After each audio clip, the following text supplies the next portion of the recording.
अलीगढ़ जिले की खैर तहसील के नगरपालिका अध्यक्ष पद हेतु भाजपा प्रत्याशी पुरुषोत्तम गर्ग ने अपने समर्थकों के साथ कस्बा के मुख्य बाजार से होते हुए तहसील परिसर में अपना नामांकन किया।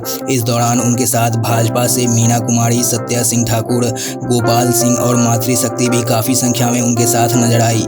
काफी समर्थक उनके साथ दिखे। कस्बा के बाजार में जगह जगह व्यापारी समाज और आम जनमानस ने उनका स्वागत किया और मिष्ठान खिलाकर जीत का आशीर्वाद दिया। प्रत्याशी पुरुषोत्तम गर्ग ने भी उनसे कहा कि आपके प्यार और आशीर्वाद से एक बड़ी विजय प्राप्त करूंगा और सबका साथ, सबका विकास और सबके विश्वास के साथ नगर पालिका खैर में तेज गति से विकास कार्य कराते हुए आप सबके साथ 24 घंटा सेवा कार्य में अग्रसर रहूंगा। केंद्र और प्रदेश सरकार द्वारा लागू सभी योजनाओं का लाभ सीधे खैर नगर पालिका की सम्मानित जनता को मिलेगा।